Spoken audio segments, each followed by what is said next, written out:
Merci de votre fidélité à la télévision nationale. Au sommaire de ce journal, ouverture ce mercredi à Conakry des travaux préparatoires de la 13e édition du Forum international des femmes entreprenantes et dynamiques. C'est le Premier ministre, chef de gouvernement, qui a présidé la cérémonie. Cette organisation offre des opportunités d'affaires dans tous les secteurs porteurs d'économie. Vers l'exécution du programme sanitaire, le 3e comité de pilotage organisé par le ministère du Plan à travers son bureau d'appui à la coordination avec l'Union européenne. C'est pour définir les orientations stratégiques du programme et assurer la cohérence des actions avec les priorités. Le championnat national de Ligue 1 2024, le Milo FC de Cancan est sacré champion de Guinée pour la première fois de son histoire. Il a battu la SAC de Siguiri sur le score de 2-1. Dans cette édition, nous reviendrons sur les moments forts de ce derby. Voilà donc pour les titres.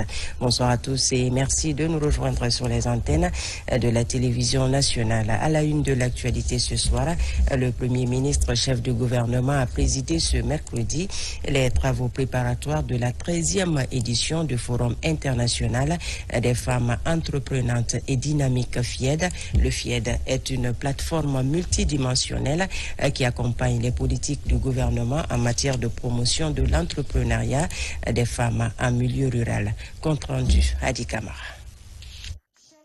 Du 25 au 30 octobre prochain, la Guinée va abriter la 13e édition du Forum international des femmes entreprenantes et dynamiques.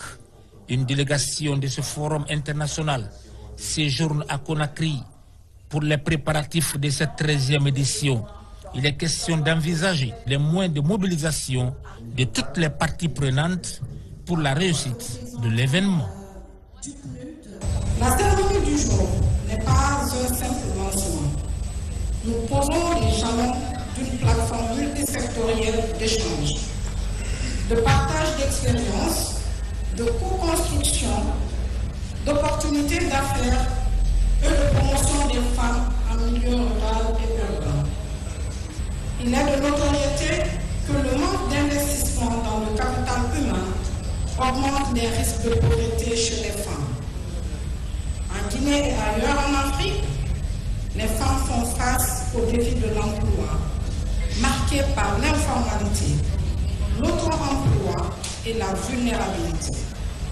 De plus, elles semblent être désavantagées dans l'accès et la propriété d'actifs productifs et des finances. 25 pays membres de ce forum prendront part à cette 13e édition prévue à Conakry.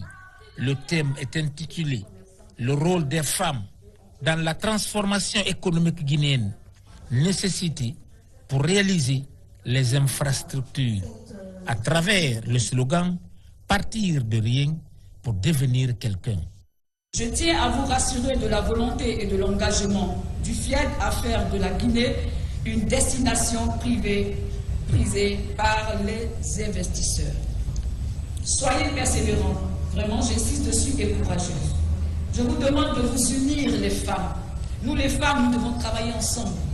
Nous devons être des femmes de solutions et d'exemples. Et c'est très important. Les femmes que nous sommes, dans les 25 pays qui sont réunis, chacune a sa spécialité. Vous verrez, en octobre, 26, 27, 28 et le 29, 30 octobre, vous verrez des choses merveilleuses en Guinée. À travers les 24 agences que nous avons en Guinée, les Nations Unies s'engagent à renforcer les initiatives qui concourent à la promotion de l'autonomisation des femmes et au respect de leurs droits. Dans les chantiers de la gouvernance, de la paix, de la prospérité, de l'environnement, de l'accès aux services sociaux de qualité, la moindre activité qui sera déployée intégrera un marqueur genre pour que les besoins des femmes soient systématiquement pris en compte. Cet espace est favorable à l'ouverture des consciences sur l'esprit entrepreneurial et au partage d'expériences. À cela s'ajoute la croissance de la production locale à travers les nouvelles technologies. Si vous n'êtes pas dynamique, l'humanité ne pourrait pas être.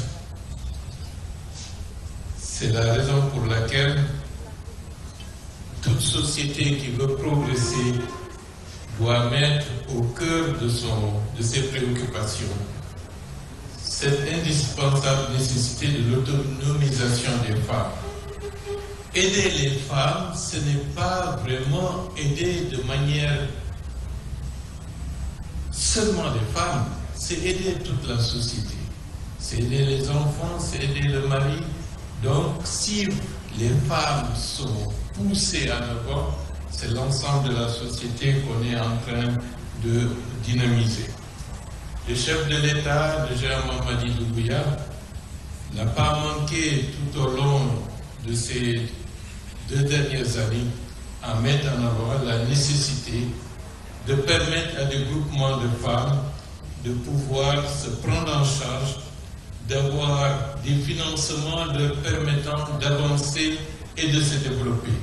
En ce qui concerne les activités économiques qui sont florès, dans le sens d'appuyer les femmes, le gouvernement que j'ai l'honneur de présider va s'activer dans ce sens. La 13e édition va se pencher sur les mécanismes innovants afin de promouvoir l'entrepreneuriat en Afrique.